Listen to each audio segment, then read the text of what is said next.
If you're tired of arguing with strangers on the internet, try talking with one of them in real life.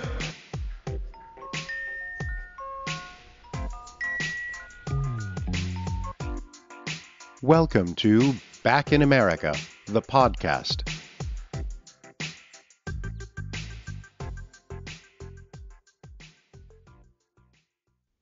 Je suis Stan Berthelot et vous écoutez Back in America, un podcast où j'explore la société américaine à travers des parcours de vie incroyables. Cette interview est pour la première fois en français. Mon invitée est la peintre française Carole Jury. Carole vit à Princeton dans le New Jersey depuis 5 ans. Elle est à l'origine du groupement Women Artists From France to USA. Hyperactive et de plus en plus sollicitée, elle expose aux 4 coins des États-Unis, en Europe et à Dubaï. La peinture a toujours eu une place centrale dans la vie de cette femme de 44 ans. Mais l'art restait un hobby, une passion jusqu'à son installation à Princeton, avec son mari Kamel et ses 3 enfants. Avant de signer sa lettre de démission, Carole était responsable de la communication d'une grande entreprise de l'industrie chimique. Et pour elle, l'idée de rester à la maison, loin de ses racines, et sans sa propre identité, était une perspective inédite et difficile. Lorsque nous avons préparé cet entretien, Carole m'a dit « Je suis devenue la femme de mon mari. Ne plus avoir de profession, c'était comme perdre mon identité. » En effet, d'après le baromètre humanislepetitjournal.com, seuls 14% des professionnels envoyés à l'étranger sont des femmes, qui partent en solo pour un tiers d'entre elles. En conséquence, dans 95% des cas, le conjoint d'expatrié est une femme qui met très souvent sa carrière entre parenthèses.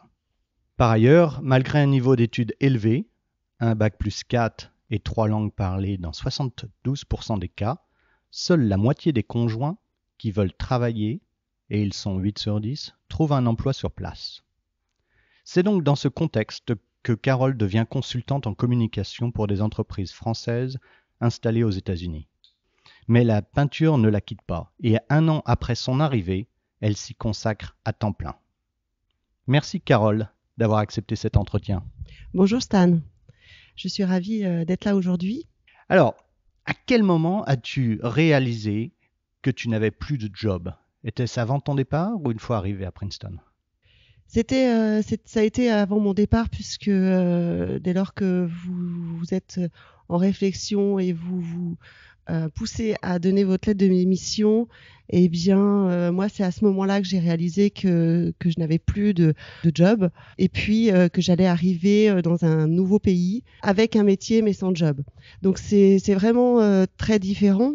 La différence entre avoir un job et avoir un métier, je tiens à le préciser, puisqu'en fait, j'ai une formation de bac plus 5, donc toutes les personnes qui m'entouraient me disaient mais tu retrouveras un travail, tu vas faire plusieurs choses, tu peux utiliser ton expérience dans la communication, dans les ressources humaines et mettre à profit justement cette expérience dans un nouveau pays. Mais ça se passe pas vraiment comme ça. Alors on va revenir là-dessus.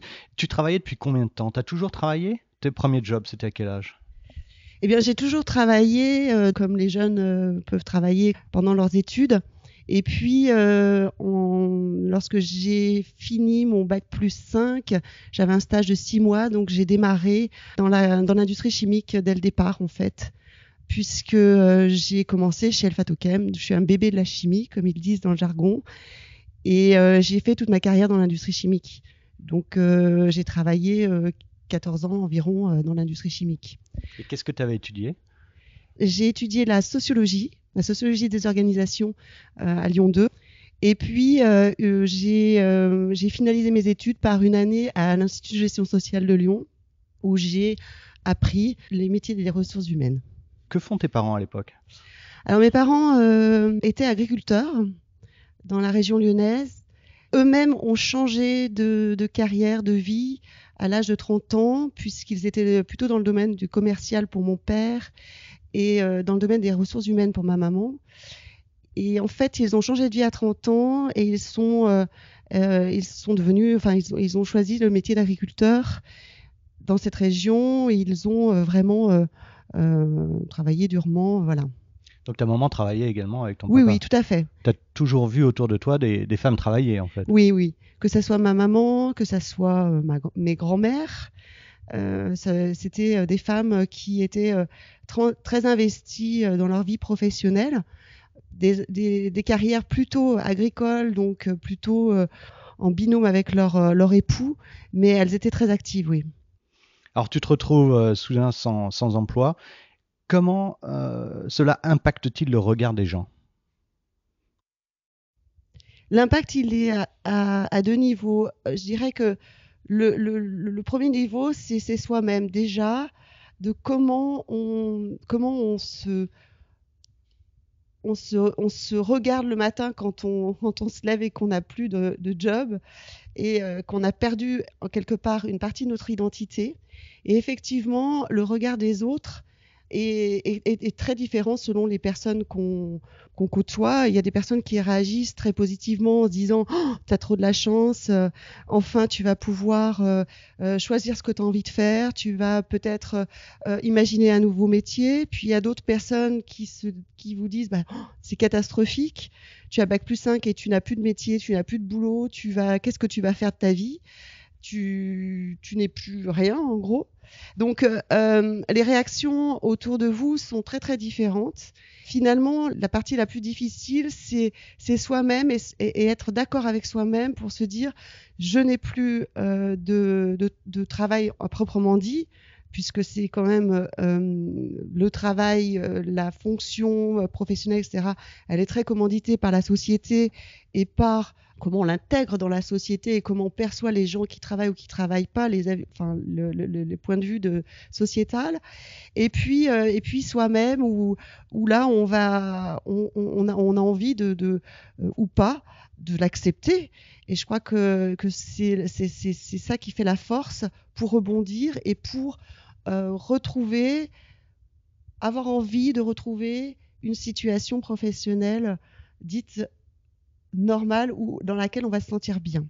Ouais. Donc c'est l'acceptation d'une situation qui n'est pas, qui est difficile quand on a travaillé intensément, mais dès lors qu'on a fait cette acceptation, c'est un chemin sur soi, on est beaucoup plus fort pour mener à bien ces nouvelles activités ou ces nouveaux métiers. Mmh. Alors, on est encore en France. Cette décision de partir, est-ce quelque chose que tu as subi ou est-ce une décision commune avec ton mari ? Eh bien, dans notre situation, nous avons décidé ensemble. Alors, j'avais quelques conditions pour partir loin, qui étaient c'était garder notre maison et nos racines, pour garder nos racines à Lyon. C'était partir dans des conditions financières acceptables pour toute la famille. Donc pas grignoter sur nos acquis jusqu'alors. Et puis trouver les bonnes conditions en arrivant pour les enfants, puisqu'on a 3 enfants, qu'ils puissent apprendre l'anglais facilement, qu'ils ne soient pas désorientés dans leur vie aux États-Unis. Je crois que dans la décision commune qu'on a eue avec Amel, mon mari, on a finalement réussi à trouver des bons compromis ensemble.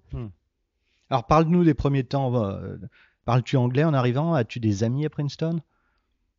Eh bien, j'ai étudié, bien évidemment, dans mes études l'anglais, mais je n'étais pas forcément très à l'aise.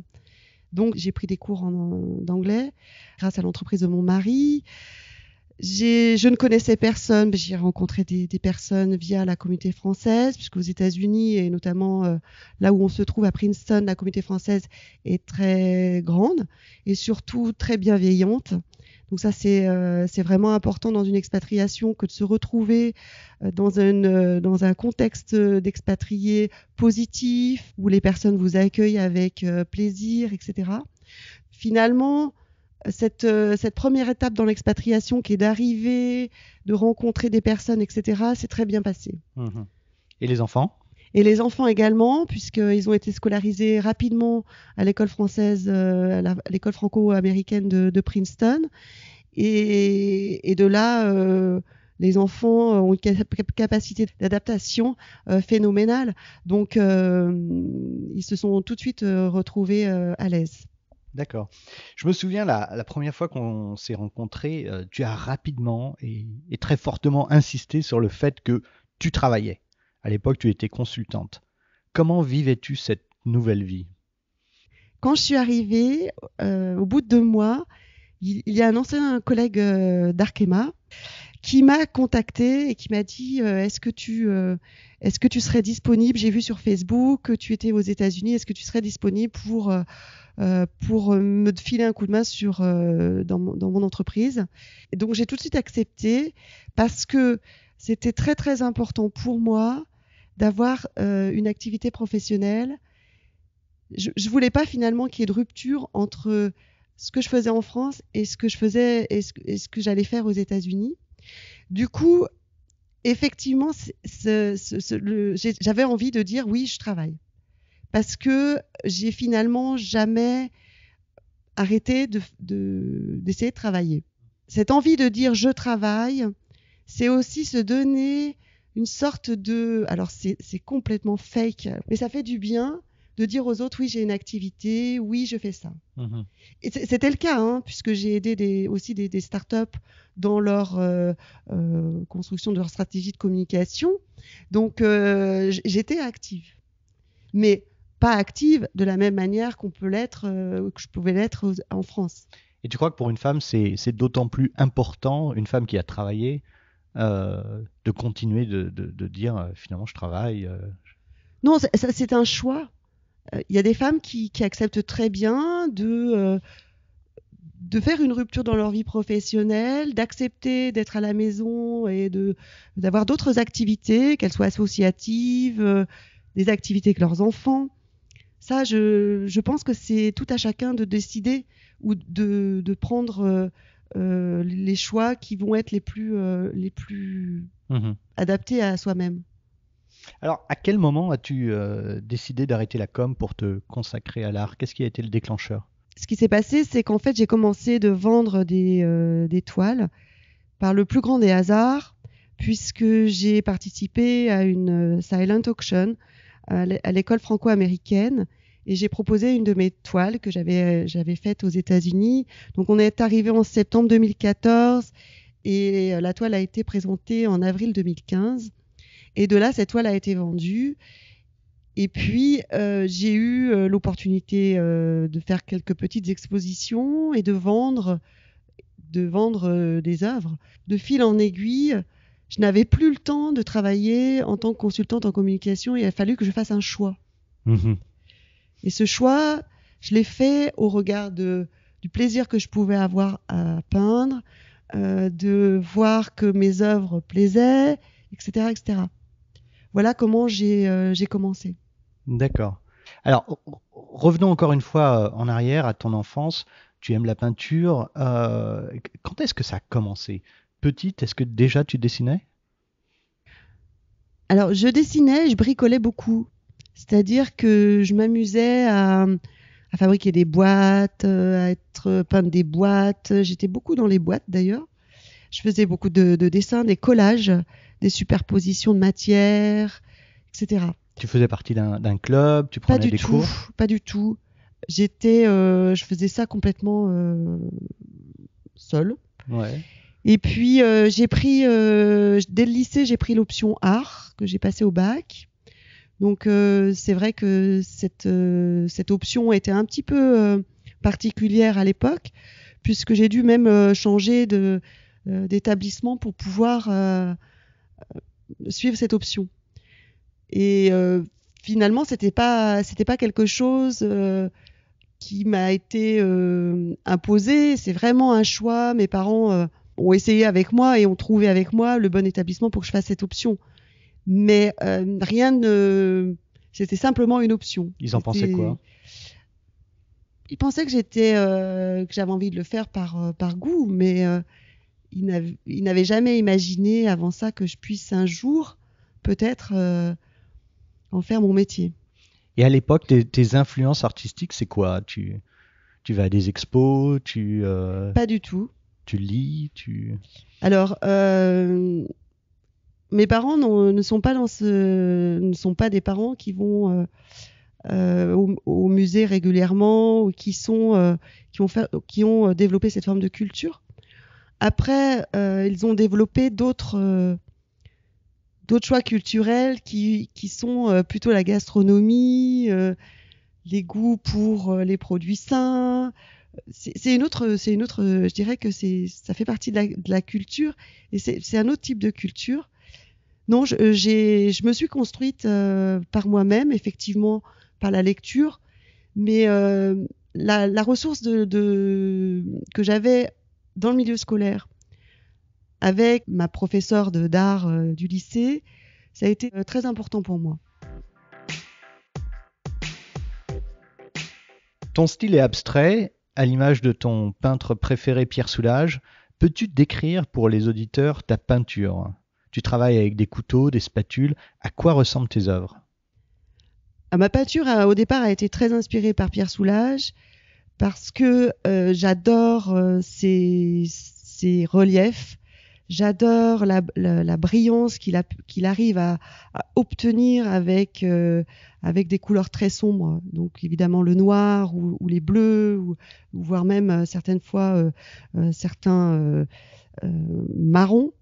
Et donc j'ai été beaucoup inspirée par ça. Après, j'ai deux passions qui sont la photographie et la peinture, et j'ai voulu associer ces deux passions pour justement exprimer mon ressenti dans mes œuvres. Donc mon process est très simple. Je prends une photo et je vais travailler sur la photo pour construire mes séries. Donc on pourrait prendre l'exemple de La vie en rose, qui part d'une photo que j'ai prise en Virginia, un matin, à 6h du matin, lever de soleil, et qui, sans filtre, est une photo extrêmement rose. Et de là, je suis partie sur cette photo. Le rose est une couleur que je n'avais jamais travaillée réellement, que je ne maîtrisais pas. Donc c'est à chaque fois un challenge que de prendre une nouvelle couleur, de partir d'un nouveau visuel et de la challenger, de la transformer en une peinture, en plusieurs peintures, en gardant tout de même le cœur et le concept de départ, qui est soit la couleur, soit le mouvement de la photo, ou bien les deux. Donc, mon travail, c'est essentiellement un travail qui est fait avec de l'huile, puisque je travaille qu'avec de l'huile. Pour moi, l'huile est une matière très noble. Elle est à plus de 80% naturelle, donc c'est aussi un point très positif que je donne à cette matière. Et puis, elle est fluide, elle a une brillance. Enfin, elle a un tas de qualités qui me poussent à continuer à travailler avec elle. Et je travaille aussi avec des couteaux, des spatules, et aussi plein d'objets de la vie quotidienne. J'arrive même à trouver parfois dans les rayons mécaniques des outils qui m'interpellent et que j'utilise, que j'achète ou que je récupère. Voilà. Donc en fait, je travaille le relief, la brillance, et puis le rapport avec le visuel de départ. Et tu as des commissions ? Oui. Alors j'ai développé au fil de l'eau de l'art sur mesure, puisque je travaille aussi donc avec des galeries, mais également avec des intérieur designers qui cherchent pour leurs clients des œuvres uniques. Donc c'est une certaine catégorie de clientèle, une certaine catégorie qui recherche une œuvre unique, mais qui n'a pas forcément envie d'aller visiter toutes les galeries qui les entourent, qui a envie de connaître un artiste et qui a envie de travailler avec une personne. Donc effectivement, je fais beaucoup de commissions. Et il y a eu aussi une photo d'un aquarium.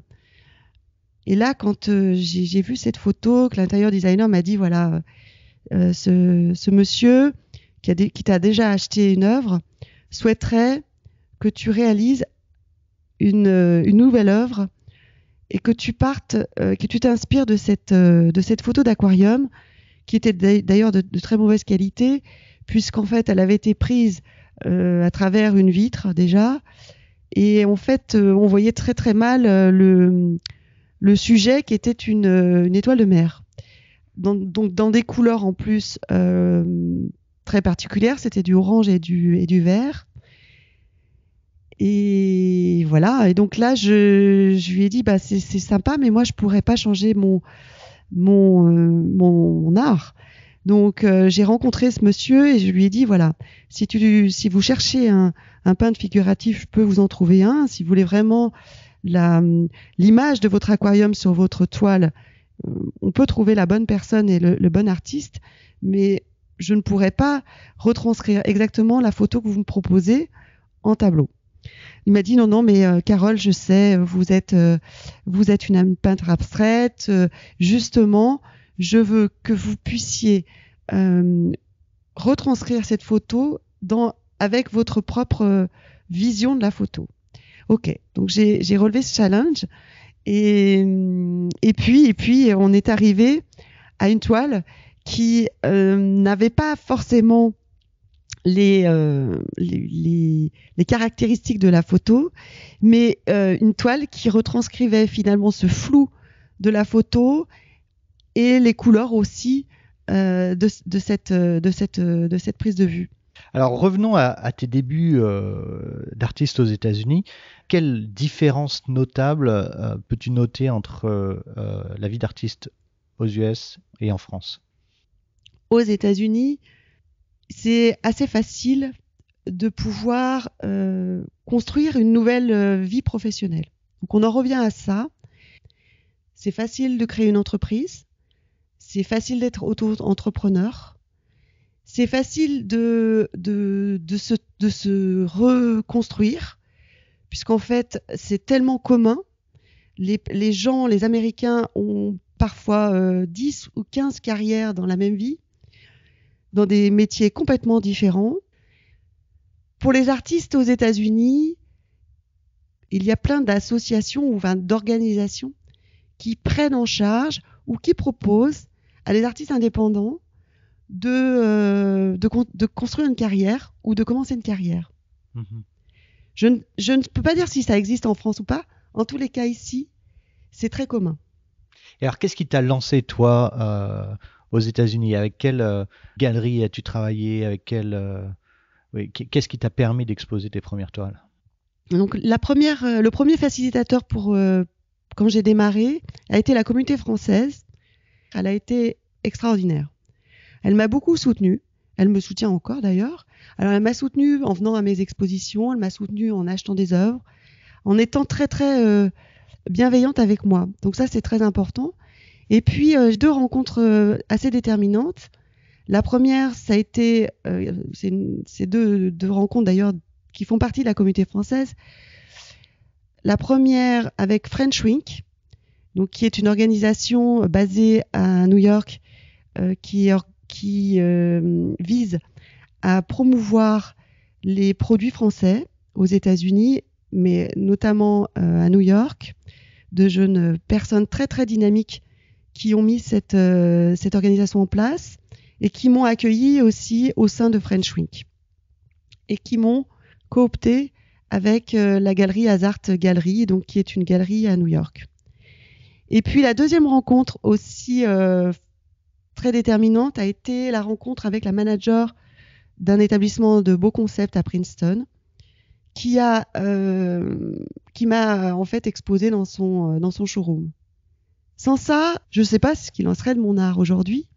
Et comme dans tout métier aujourd'hui, les réseaux, les rencontres sont souvent des facteurs très importants dans la réussite ou dans l'évolution de son métier.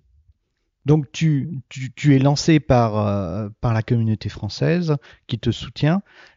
Ceci dit, être artiste, j'ai l'impression, demande un sacré sens du business et du marketing. Est-ce que tu peux en parler? Et Et c'est contre-intuitif parce qu'on imagine souvent que l'artiste est un doux rêveur qui se perd dans son art, mais c'est loin d'être la réalité, n'est-ce pas? Oui, effectivement. Finalement, là, le monde artistique est très, très business. Donc, j'ai rencontré, comme je l'ai dit, French Wink, après donc la communauté française, et puis Hazard Gallery, et puis j'ai démarché auprès de la Galerie des artistes avec Nicole Bonifay qui m'aide et avec laquelle je travaille toujours. Ce que j'ai découvert à travers tout ce monde-là, c'est ce rapport au business, ce rapport à l'argent que je sous-estimais complètement. Et dans une entreprise classique ou dite classique, ce business, il est commun. Et finalement, il y a des personnes pour le faire. Il y a des personnes qui gèrent ça, des gens du business qui vont avoir des stratégies de marketing, qui vont vendre, des commerciaux, etc. Et quand on est artiste, on se retrouve à finalement tout faire. Non seulement on doit être au rendez-vous au niveau artistique, c'est-à-dire construire ses œuvres, construire ses séries, construire son œuvre, et puis on doit être au rendez-vous sur tous les autres aspects qui nécessitent beaucoup de temps, comme justement le business, trouver des galeries, faire tout le travail autour du pricing, enfin du prix de ses œuvres, de pouvoir se situer dans un marché, de communiquer, faire beaucoup de communication, de travailler sur son approvisionnement pour que justement les œuvres qui vont être vendues puissent être sur des bons châssis, en respectant des démarches qualité quelque part. Voilà, en fait, on est artiste, mais on est aussi un petit peu, je dirais, chef d'entreprise quelque part, parce qu'on gère tous les aspects qu'une entreprise gère au quotidien. Et ça, c'est quelque chose que tu as découvert en le faisant ou tu avais déjà une certaine expérience? Bon, j'imagine que tu avais une grande expérience de la communication et du marketing. Qu'est-ce qu'il en était pour le reste? Quelle stratégie as-tu mis en place pour y arriver? Eh bien, en fait, il y a 2 points que je garde toujours en tête, qui viennent de mon père, qui est quelqu'un qui est un très bon commercial. Il m'a toujours dit, Carole, il faut toujours que tu te rappelles d'où tu viens. Et puis, il faut jamais mettre ses œufs dans le même panier. C'est un petit peu ce que j'ai essayé de faire et que je poursuis d'ailleurs. C'est-à-dire que j'ai essayé au maximum de travailler avec des personnes différentes.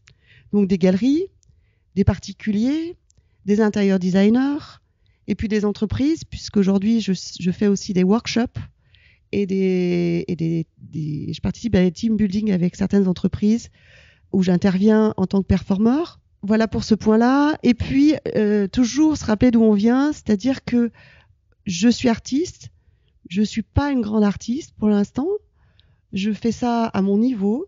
Donc, je pense qu'il faut trouver sa place, en fait, au milieu de tout ça. Faut pas prendre la grosse tête et il faut rester soi-même. Et alors justement, ce background en communication, tu l'utilises énormément aujourd'hui pour faire la promotion de ton travail sur les réseaux sociaux. Qu'est-ce que tu peux en dire et quels seraient tes conseils pour d'autres artistes qui sont peut-être moins au fait? Alors, c'est un certain état d'esprit que de s'afficher, de travailler sa communication sur les réseaux sociaux, où enfin, les réseaux sociaux ne sont qu'un outil, mais de construire une réelle stratégie de communication. Mais aujourd'hui, pour moi, et ça c'est dans mon cas, il y a d'autres artistes qui n'en ont pas besoin parce qu'ils vont avoir des mentors très forts qui vont les propulser rapidement. Pour moi, c'est vraiment une force que de construire une bonne communication pour faire découvrir son œuvre, mais aussi pour performer, pour pouvoir vendre des œuvres, puisque c'est aussi ça l'objectif d'un artiste, c'est de pouvoir vivre de son travail. Et tu t'es construit un petit studio, non, pour prendre ces photos? Oui, j'ai un studio à côté de mon studio de peinture. Effectivement, la prise de vue d'une œuvre est très très difficile à réaliser. Et si j'avais les moyens, je ferais appel à des vrais professionnels puisque c'est très difficile à prendre en photo. On est même parfois obligé de mettre les œuvres à l'extérieur pour avoir une couleur, une lumière naturelle qui va enlever les reflets, qui va permettre au relief d'être plus en contraste, etc. Alors, tu prends pas la grosse tête. Ceci dit, tu exposes quand même dans des très grandes expositions. Est-ce que tu peux en citer quelques-unes? Oui, je suis encore, lorsque j'en parle encore, je me dis que je suis vraiment une chanceuse. J'ai pu exposer à Scope New York, Scope Miami, avec Hazard Gallery. Avec Alessandro Berni Gallery, je suis partie à Aquart Miami et ça fait 2 ans que j'expose à Aquart Miami. Je suis partie aussi à Dubaï avec lui. J'ai exposé à Londres, j'ai exposé à Paris. C'est vraiment génial. Je dirais que, mais donc je suis chanceuse et à la fois c'est beaucoup de travail. C'est beaucoup d'implication personnelle pour justement défendre son travail, pour pouvoir exposer, parce qu'on n'expose pas facilement. Il faut toujours être sur la sellette en se disant est-ce que la galeriste va me prendre, pas me prendre, est-ce qu'il va me présenter, pas me présenter. Et c'est toujours une inconnue. On ne sait pas. Donc on va, il faut être présent. Il faut montrer qu'on a des nouveautés, qu'on travaille beaucoup. Et c'est chaque fois une nouvelle étape qui se répète chaque année. Donc oui, je suis très très fière, je peux le dire aujourd'hui, d'avoir exposé. Maintenant, c'est que des premières étapes dans une vie d'artiste.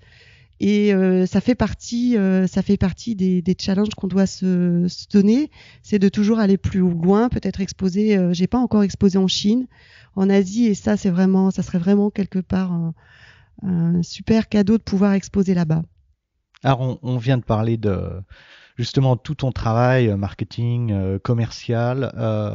Tu as un sponsor que tu as visité il y a quelques semaines en Angleterre. Est-ce que tu veux en parler? Oui, j'ai un sponsor qui s'appelle Dallaire René, qui est un producteur d'huile. Et il est basé à Londres, à Bracknell, à côté de Londres. Il m'a invité en juillet l'année dernière et puis j'y suis retournée en octobre aussi en 2019.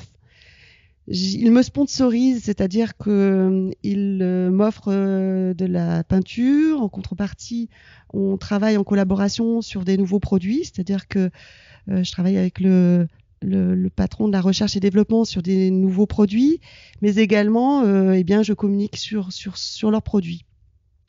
Ce sponsoring est arrivé via, encore une fois, d'une personne qui est à Princeton et qui travaillait donc pour Dallaire René et qui m'a proposé de devenir un artiste sponsorisé. C'est une belle expérience et vraiment une très belle aventure, d'autant que je viens de l'industrie chimique, donc j'ai pu visiter la fabrication et les usines de Dallaire René. Et je prends beaucoup de plaisir de travailler avec eux. Ils sont très professionnels, bien évidemment.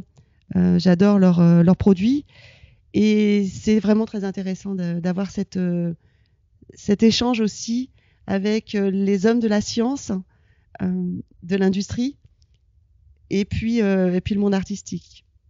Alors, quels sont tes projets pour 2020 et où vas-tu aller chercher ton inspiration en 2020?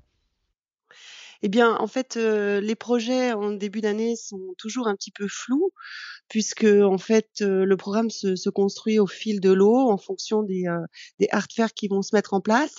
Ce que je sais déjà, c'est que je vais à Los Angeles au mois de mars pour exposer avec Beau Concept Los Angeles pour la Journée de la Femme. Ensuite, il y aura Toulon avec la Galerie des Artistes pour une foire internationale à Toulon. Et puis les Hamptons en juillet, Chicago en septembre certainement, et puis évidemment Miami qui est une des art fairs à laquelle je participe depuis 3 ans. Aussi entre tout ça, il y aura une exposition des Women Artists qui aura lieu très certainement en avril-mai, certainement fin mai plutôt, après la Museum Week à New York. Donc les Women Artists, c'est vraiment très important pour moi puisque c'est un groupe que j'ai construit en collaboration avec d'autres artistes. Ce sont que des femmes qui sont françaises, des femmes artistes, sculpteurs, peintres. Et donc, ça sera la 3e édition en mai 2020. Nous avons exposé une première fois à Paris, dans le Marais, où nous étions 3 artistes, Anne de Villeméjeanne, Isabelle Satter et moi-même.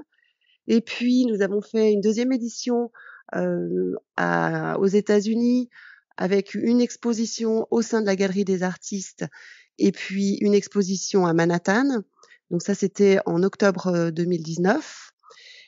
Et en fait, nous allons poursuivre l'itinérance. On revient à New York.